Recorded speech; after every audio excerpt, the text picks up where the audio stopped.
Good morning. अध्याय 2 भूगोल भारत भौतिक पर्यावरण भू आकृतिक संरचना में हम जो भारत का भू आकृति विभाजन है में हिमालय पर्वत और उसका विस्तार पढ़ चुके हैं। आज भाग 2 में हम उत्तर भारत का मैदान या हम कह सकते हैं गंगा ब्रह्मपुत्र नदी का मैदान जो बनाया गया है इसके विस्तार के बारे में पढ़ेंगे। उत्तर भारत का मैदान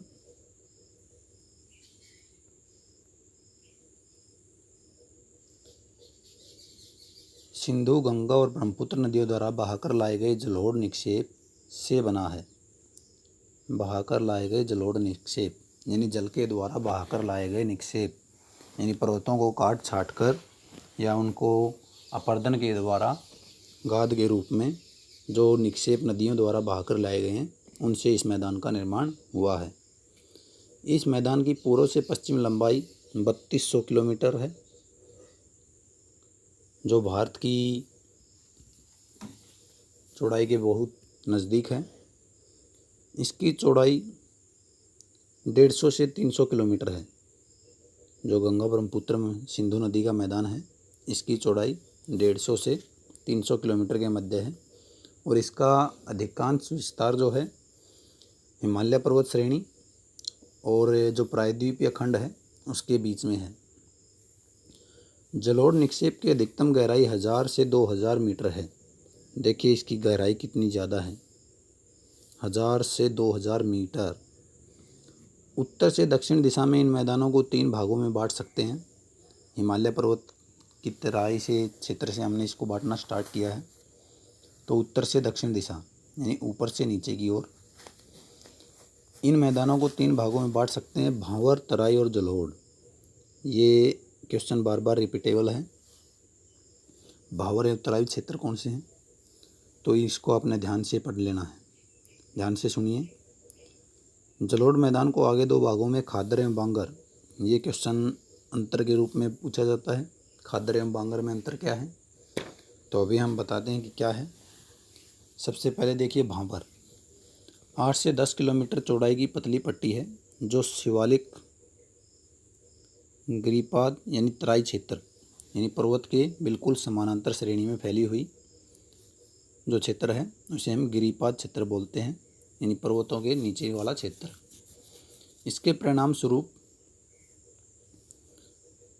हिमालय पर्वत श्रेणियों से बाहर निकलती नदियां यहाँ पर भारी जल भार यानी अपने साथ जो कंकड़ पत्थर या बड़े बड़े पत्थर लेकर आती है नदियाँ वो उनको यहाँ पर जमा करना स्टार्ट कर देती है।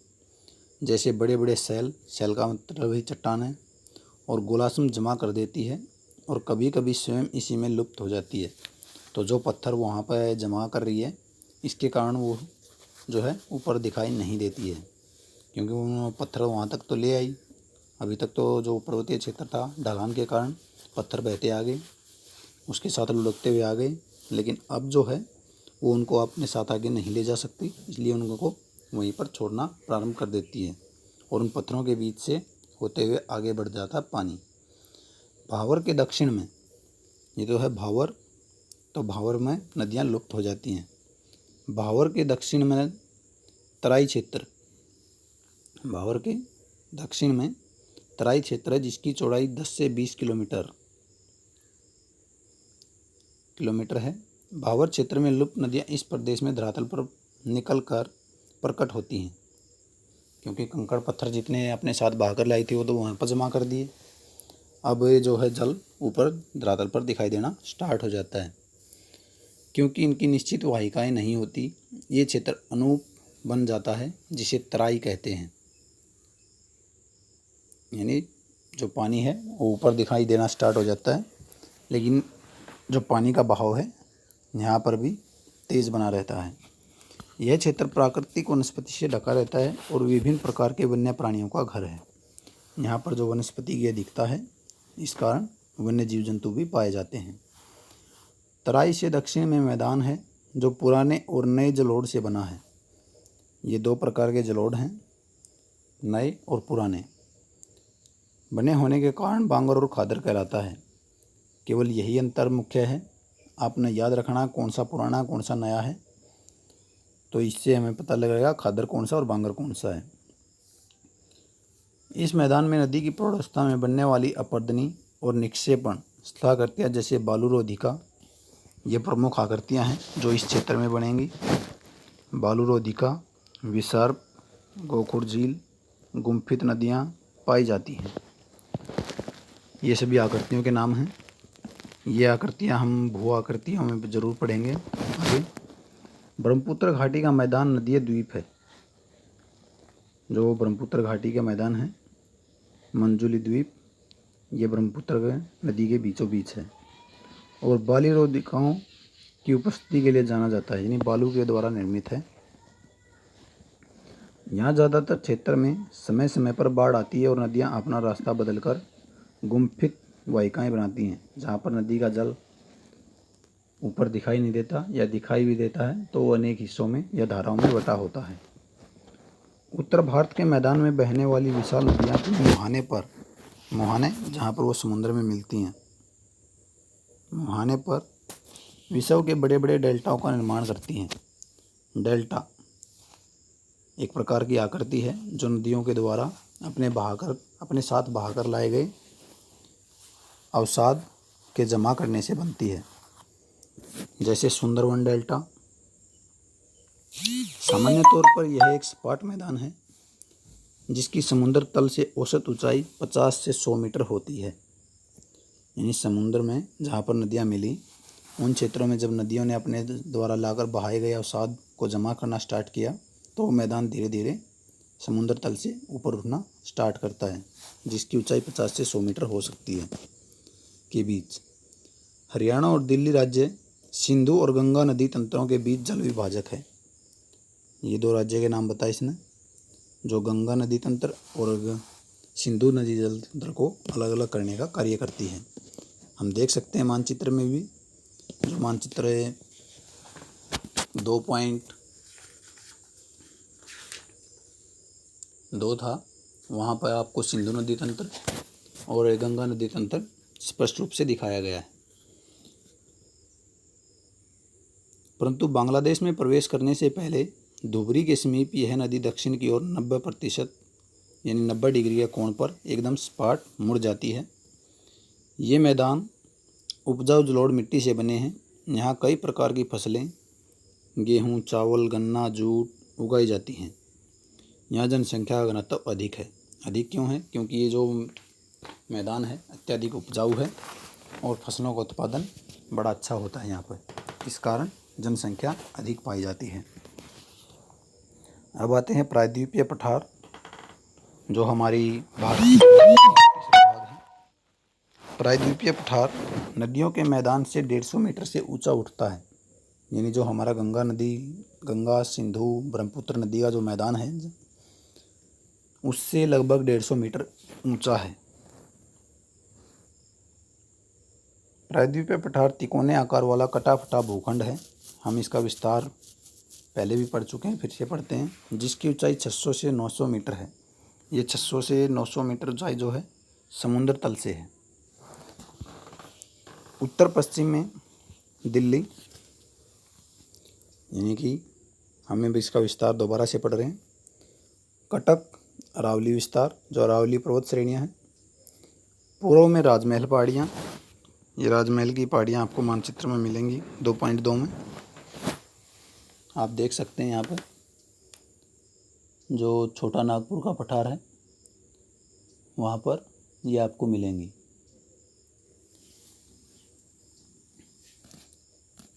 पश्चिम में गिर पहाड़ियाँ, पश्चिम दिशा की ओर गुजरात, महाराष्ट्र में इलायची, कार्डेमम की पहाड़ियाँ और प्रायद्वीपीय पठार की सीमाएं निर्धारित करती हैं। ये जो प्रायद्वीपीय पठार है उसकी जो सीमाएं हैं हर दिशा में हमने देखी कहाँ तक फैली हुई हैं। उत्तर पूर्व में शिलांग तथा कार्बी एंग्लोर पठार की इस भूखंड का विस्तार है। तो ये तो पढ़ा हमने अभी तक इसका विस्तार। प्रायद्वीपीय भारत अनेक पठारों से मिलकर बना है, जैसे हजारीबाग पठार, पालायू पठार, रांची पठार। तो अब इस पठार को हमने अध्ययन की दृष्टि के लिए जो अलग अलग जो नाम दिए हैं ये क्षेत्रीय नाम हैं और ये सभी अलग अलग पठार हैं। ये प्राकृतिक कारण हैं। मालवा पठार, कोयम्बटूर पठार, कर्नाटक पठार। यह भारत के प्राचीनतम और स्थिर भूभागों में से एक है, यानी इसमें बहुत ज़्यादा बदलाव नहीं हुए हैं। ये कठोर चट्टानों से बना हुआ पठार है। सामान्य तौर पर प्रायद्वीप की ऊंचाई पश्चिम से पूर्व को कम होती है। पश्चिम से पूर्व यानी महाराष्ट्र से अगर हम आंध्र प्रदेश या फिर केरल से तमिलनाडु की तरफ चलते हैं तो इसकी ऊंचाई कम होती चलती है, जिसका प्रमाण यहाँ की नदियों के बहाव की दिशा से भी मिलता है। यानी प्रायद्वीपीय पठार की अधिकतर नदियाँ पश्चिम से पूर्व की ओर बहती हैं, जो इसका प्रमाण है कि सभी जो प्रायद्वीपीय पठार का जो बहाव है वो पश्चिम से पूर्व दिशा की ओर है। प्रायद्वीपीय पठार की कुछ नदियों के नाम बताएं जो बंगाल की खाड़ी और अरब सागर में मिलती हैं। ये काम आपके लिए है। चित्र 2.2 को देखेंगे और भारत में जो प्रायद्वीपीय पठार की मुख्य नदियां हैं उन सभी के नाम आप लिखेंगे और उन्हें याद भी करें। एक दो का नाम मैं फिर भी बता देता हूँ, जैसे कृष्णा है, कावेरी है। इसके अलावा आप दो मुख्य नदियाँ और ढूंढेंगे। पश्चिम से दिशा में बहने वाली नदियों से संबंधित नहीं है, तो यहाँ पर अपवाद स्वरूप भी है कि प्रायद्वीपीय पठार में कुछ नदियाँ ऐसी भी हैं जो पूर्व से पश्चिम की ओर बहती हैं, तो आपने उनको भी ढूंढना है। ये घाटियों का निर्माण करती हैं। इस क्षेत्र की मुख्य प्राकृतिक स्थलाकृतियों में टार, ये स्थलाकृतियों के नाम हैं, ब्लॉक, पर्वत, भ्रंश घाटियाँ, पर्वत स्कंद, नग्न चट्टान संरचना, टेकरी पहाड़ियाँ, श्रृंखलाएँ, क्वार्टाइज भित्तियाँ शामिल हैं, जो प्राकृतिक जंगल संग्रह के स्थल हैं। इस पठार के पश्चिमी और उत्तर पश्चिमी भाग में मुख्य रूप से काली मिट्टी पाई जाती है। जो प्रायद्वीपीय खंड है उसका जो मृदा पाई जाती है वो काली मिट्टी अधिकतर पाई जाती है। प्रायद्वीप पठार के अनेक हिस्से भू उत्थान यानी भूमि का ऊपर उठना व निमज्जन नीचे धंसना, भ्रंश एवं विभंग निर्माण प्रक्रिया के अनेक पुनरावर्ती दौर से गुजरे हैं। यानी जो प्लेट विवर्तनिक है उसके कारण ये घटनाएं यहाँ पर होती रहती हैं। भीमा भ्रंश का उल्लेख करना आवश्यक है क्योंकि यह बार बार भूकंपीय हलचलें होती रहती हैं। जो भूकंपीय हलचल हैं ये भी आंतरिक क्रियाएं हैं। अपनी पुनरावर्ती भूकंपीय क्रियाओं की क्षेत्रीय विभिन्नता के कारण ही प्रायद्वीपीय पठार पर धरातलीय विविधताएं पाई जाती हैं। यानी जो हमारा प्रायद्वीपीय खंड है इसके अंतर्गत अगर धरातलीय स्वरूप में कोई परिवर्तन ज़्यादा हो रहे हैं तो वो आंतरिक हलचलों के कारण हो रहे हैं। इस पठार के उत्तरी पश्चिमी भाग में नदी खड्ड और महाखड्ड इसके धरातल को जटिल बनाते हैं। चंबल, भिंड और मोरेना खड्ड इसके उदाहरण हैं। जो मुख्य खड्ड पाए जाते हैं, गहरे गड्ढे, वो यहाँ पर बताए गए हैं। मुख्य उच्चावच लक्षणों के अनुसार प्रायद्वीपीय पठार जो दक्षिण भारतीय प्रायद्वीपीय खंड है उसको मुख्यतः 3 भागों में बांटा गया है। दक्कन का पठार, मध्य उच्च भूभाग और उत्तरी पूर्वी पठार। तो अब प्रायद्वीपीय खंड को हमने अध्ययन की दृष्टि से मुख्य कितने भागों में बांटा? 3 भागों में, क्योंकि इनके जो लक्षण हैं वो अलग अलग हैं।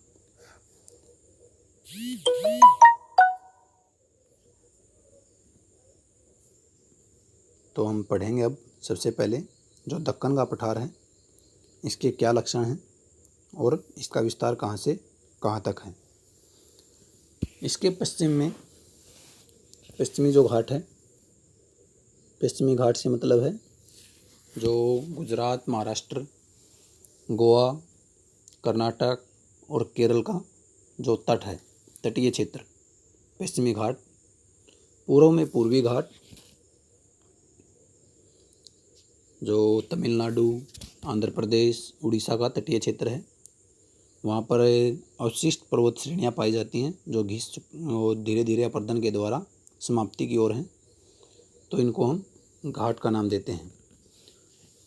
जैसे नदी का घाट होता है वैसे ही उत्तर में सतपुड़ा यानी मध्य प्रदेश में जो पर्वत श्रृंखलाएँ पाई जाती हैं, मैकाल महादेव पहाड़ियाँ हैं।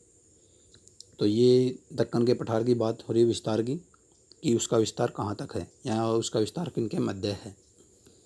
पश्चिमी घाट को स्थानीय तौर पर अनेक नाम दिए गए हैं। जैसे महाराष्ट्र में सह्याद्री, ये पश्चिमी घाट के राज्य के अनुसार नाम आ गए हैं। अब कर्नाटक और तमिलनाडु में नीलगिरी और केरल में अनामलाई इलायची पहाड़ियाँ। तो ये तो है पश्चिमी जो तट है या पश्चिमी जो घाट है उसके क्षेत्र को या दक्कन के पठार को सीमित करने वाले जो क्षेत्र हैं वो। पूर्वी घाट की तुलना में पश्चिमी घाट ऊंचे और अविरत हैं, यानी पूर्वी घाट के जो पर्वतीय श्रृंखलाएं हैं उनका अपरदन ज़्यादा हो चुका है, जबकि जो पश्चिमी घाट की पर्वत श्रृंखलाएं हैं वो अभी भी उनकी तुलना में बनी हुई हैं, ऊंची हैं। इनकी औसत ऊंचाई लगभग 1500 मीटर है। जो पश्चिमी घाट पर पहाड़ियाँ अवशिष्ट पहाड़ियाँ पाई जाती हैं उनकी ऊंचाई लगभग 1500 मीटर है औसत ऊंचाई, जो कि उत्तर से दक्षिण की तरफ चली जाती है। प्रायद्वीपीय पठार की सबसे ऊंची चोटी अनाईमुडी है। अगर हम पश्चिमी घाट की सबसे ऊंची चोटी की बात करें तो उसकी वो चोटी कौन सी है? अनाईमुडी, जिसकी ऊंचाई कितनी है? 2695 मीटर। ये हाईएस्ट ऊंचाई है उसकी, जो पश्चिमी घाट की अनामलाई पहाड़ियों में स्थित है। दूसरी सबसे ऊंची चोटी डोडा बेटा है और यह नीलगिरी पहाड़ियों में। नीलगिरी पहाड़ियाँ कहाँ हैं? तमिलनाडु, केरल और जहाँ कर्नाटक राज्य की सीमाएं हैं बिल्कुल उनके पास में हैं। ज़्यादातर प्रायद्वीपीय नदियों की उत्पत्ति पश्चिमी घाट से है, क्योंकि जो पहाड़ियाँ हैं उन्हीं से वर्षा ऋतु में ये नदियाँ निकलती हैं। पूर्वी घाट अवितरित नहीं है, यानी अपरदित है, और महानदी गोदावरी, कृष्णा ये यहाँ की प्रमुख नदियाँ हैं, कावेरी द्वारा अपरदित हैं। इनके द्वारा अपरदन निरंतर चलता रहता है।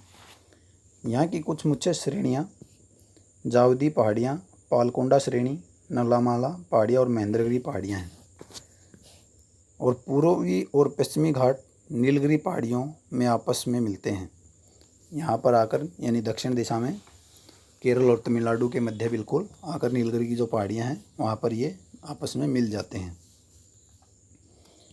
उच्च भू अब हम जो दक्कन प्रायद्वीपीय खंड है या प्रायद्वीपीय जो पठार है उसको हमने जो दूसरे भाग हैं वो है उच्च, मध्य, उच्च भूभाग। जैसा कि इसके नाम से स्पष्ट है, मध्य यानी बीच का।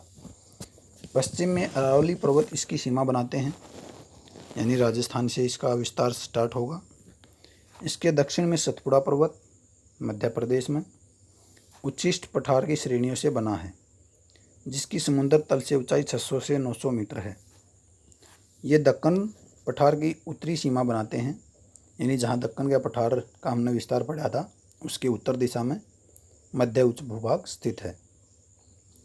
ये अवशिष्ट पर्वतों के उत्कृष्ट उदाहरण हैं जो कि काफ़ी हद तक अपरदित हैं और इनकी श्रृंखला टूटी हुई है। ये बीच बीच में जो श्रृंखलाएं हैं वो अलग हैं, एक दूसरे से श्रेणियाँ अलग हैं। प्रायद्वीपीय पठार के इस भाग का विस्तार जैसलमेर तक है, जहाँ यह अनुदैर्घ्य रेत के टिब्बों और चापाकार रेतीले टिब्बों से ढके हैं। तो राजस्थान में जो रेगिस्तानी क्षेत्र है वहाँ पे अनुदैर्घ्य रेत के टिब्बे बनते हैं। ये आकृतियाँ हैं जो रेगिस्तानी क्षेत्र में या गर्म क्षेत्र में पाई जाती हैं। अपने भूगर्भीय इतिहास में यह क्षेत्र कायांतरित प्रक्रियाओं से गुजर चुका है और कायांतरित चट्टानों जैसे संगमरमर, स्लेट और नाइस की उपस्थिति इसका प्रमाण है। यहाँ पर जो ज़्यादातर पर्वत और चट्टानें हैं कायांतरित चट्टानें पाई जाती हैं। समुद्र तल से मध्य उच्च भूभाग की ऊंचाई 700 से 1000 मीटर के बीच है। यानी इसकी ऊंचाई जो मध्य उच्च भूभाग है कहीं कहीं पर 700 से 1000 मीटर के मध्य भी है। उत्तर तथा उत्तर पूर्व दिशा में इसकी ऊंचाई कम होती चली जाती है। यमुना की अधिकतर सहायक नदियाँ विंध्याचल, तो यहाँ पर यमुना की सहायक नदियाँ के नाम भी याद कर लें साथ में, विंध्याचल और कैमूर श्रेणियों से निकलती हैं। तो वो कहाँ से निकली हैं? विंध्याचल पर्वत श्रेणी और कैमूर पर्वत श्रेणी। बनास चंबल की एकमात्र मुख्य सहायक नदी है। ये बनास नदी का नाम है, जो चंबल की एक मुख्य सहायक नदी है, जो पश्चिम में अरावली से निकलती है। तो उसका उद्गम क्षेत्र बताया है। मध्य उच्च भूभाग का पूर्वी विस्तार राजमहल की पहाड़ियों तक है। तो इसका विस्तार पूर्व में कहाँ तक है? राजमहल की पहाड़ियों तक, जिसके दक्षिण में छोटा नागपुर पठार खनिज पदार्थों का भंडार है। छोटा नागपुर का जो पठार है मुख्यतः झारखंड राज्य में स्थित है, जहाँ पर अत्यधिक मात्रा में कोयला, लोहा और अन्य खनिज निकाले जाते हैं। अब प्रायद्वीपीय खंड का जो अंतिम पार्ट है, उत्तर पूर्वी पठार। वास्तव में यह प्रायद्वीपीय पठार का एक विस्तारित भाग है। यह माना जाता है कि हिमालय उत्पत्ति के समय इंडियन प्लेट के उत्तर पूर्व दिशा में खिसकने के कारण राजमहल पहाड़ियों और मेघालय के पठार के बीच भ्रंश यानी घाटी, गहरी खाई बनने से यह अलग हो गया। भ्रंश घाटी होती जो है वो पृथ्वी के धरातल में दरार पड़ने के कारण निर्मित होती हैं। बाद में यह नदियों द्वारा जमा किए गए जलोढ़ द्वारा काट दिया गया। यानी यहाँ पर गहरी खाई का निर्माण जो हुआ था वो नदियों के जलोढ़ द्वारा भर दिया गया। पठार इनका विस्तार कहाँ है? इस कारण से मुख्य प्रायद्वीपीय पठार से अलग थलग है। इसमें आवास करने वाली जनजातियों के नाम के आधार पर मेघालय के पठार को 3 भागों में बांटा जाता है। जो मेघालय का जो पठार है, या हम इन्हें जो पठारीय पहाड़ियाँ भी बोलते हैं, गारो, खासी, जयंतिया, तो इसको इन्हीं नामों के आधार पर जो यहाँ पर जनजातियाँ निवास करती हैं पर नाम दिए गए हैं। असम की कार्बी एंगलैंड पहाड़ियाँ भी इसी का विस्तार है।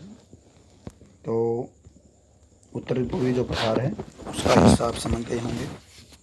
छोटा नागपुर के पठार की तरह मेघालय के पठार भी कोयला, लोहा, सिलेमेनाइट, चूने के पत्थर और यूरेनियम जैसे खनिज पदार्थों का भंडार है।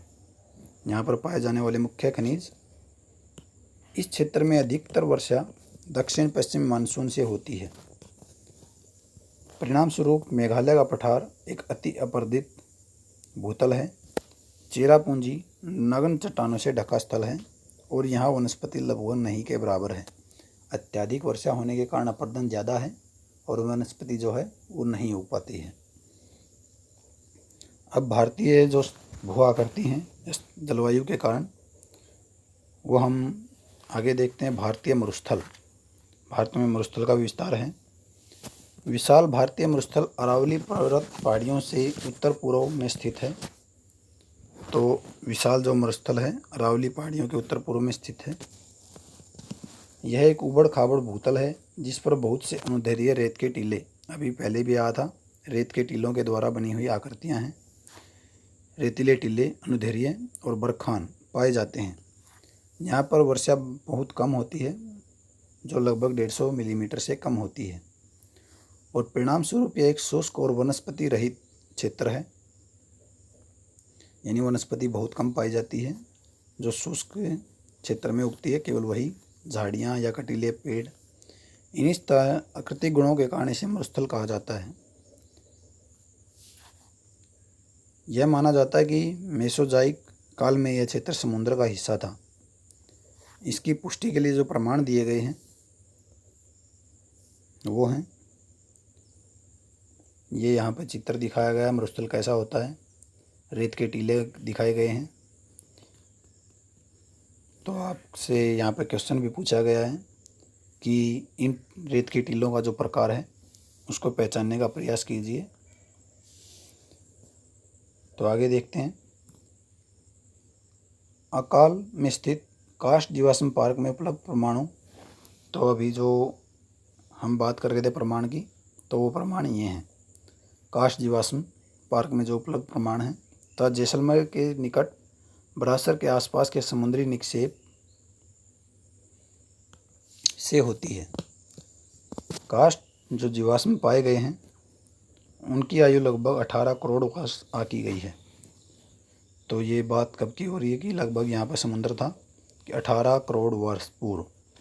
यद्यपि इस क्षेत्र की भूगर्भिक चट्टान संरचना प्रायद्वीपीय पठार का विस्तार है, यानी यहाँ पर कायांतरित चट्टानें ज़्यादातर पाई जाती हैं।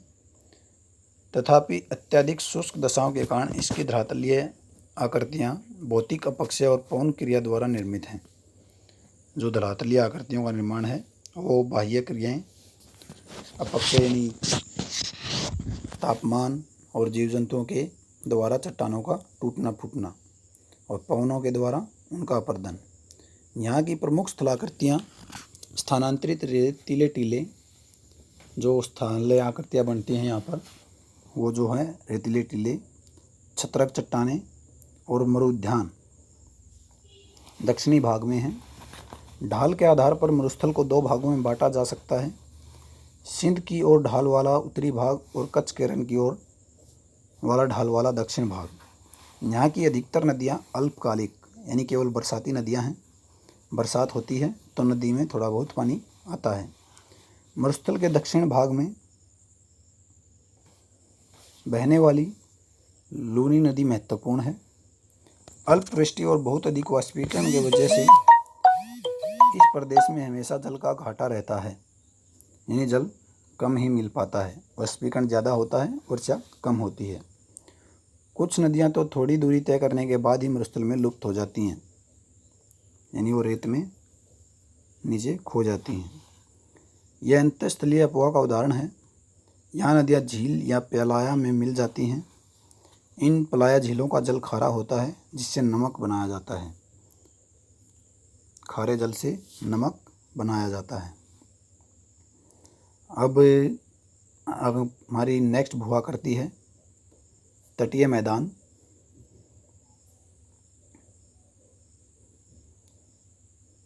इसे हम अगली कक्षा में पढ़ेंगे। तो आप सभी लेसन 2 का भाग 1 भी देख चुके होंगे। अब भाग 2 को ध्यान से देखें और भू आकृतियों को समझने का प्रयास करें। Thank you.